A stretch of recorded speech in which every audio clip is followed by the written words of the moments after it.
must be resigned to enduring his displeasure.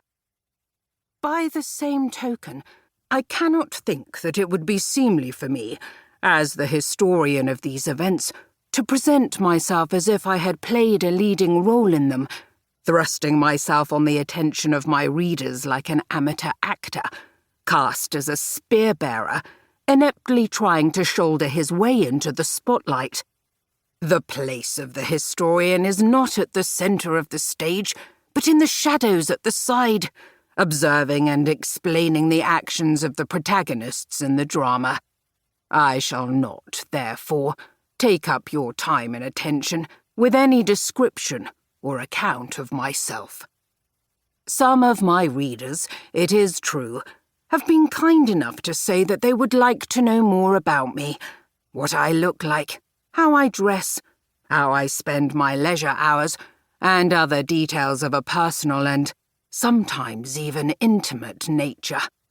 I do not doubt, however, that these inquiries are made purely as a matter of courtesy, and that to take them au pied de la lettre would be as grave a solecism as to answer a polite "How do you do, Professor Tamar?"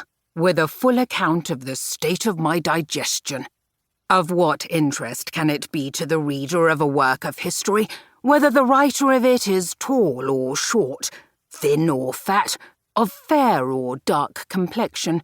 It would seem to me an impertinence on my part to claim the attention of my readers for such trivia.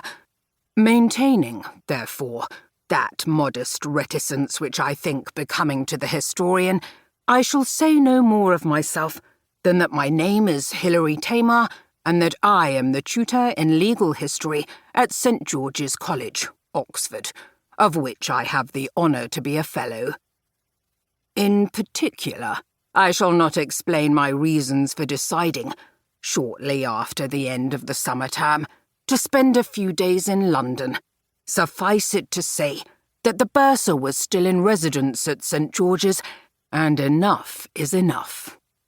As I have mentioned elsewhere, Timothy Shepherd, a former pupil of mine, now in practice at the Chancery Bar, has a flat conveniently situated at the top of Middle Temple Lane. I telephoned him, knowing the generosity of his nature, in reasonably confident hope of an offer of hospitality. Timothy expressed his regret that he himself would be absent during the period I mentioned, and thus unable to entertain me in person. He was appearing in a case in Manchester, or Brussels, or some such place. He kindly invited me, however, to treat the flat as my own during his absence, and promised to leave a set of keys for me with Selina Jardine, a member of the same chambers, to be collected on my arrival in London. At about 4 o'clock in the afternoon on the Thursday before midsummer, I mounted the steps of 62 New Square and opened the door of the clerk's room, intending to ask Henry, the senior clerk, to tell Selina of my arrival. Midsummer. Chapter 1. The two men struggling on the floor of the clerk's room differed widely in appearance. One young, of slender build, dressed in cotton and denim, with honey-coloured hair worn rather long, and a pleasing delicacy of feature. The other, perhaps in his 60s, tending to plumpness, wearing a pinstriped suit, with the round pink face of a bad-tempered baby, and very little hair at all. They rolled this way and that, as it seemed, inextricably entwined, uttering indistinguishable cries and groans, whether of pain or pleasure, I could not easily determine.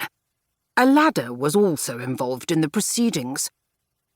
I concluded after a few moments that their entanglement was neither hostile nor amorous, but of an involuntary nature on both sides, the result, very possibly, of an accidental collision between the older man and the ladder, at a moment when the younger was standing, perhaps imperfectly balanced, on one of its upper rungs.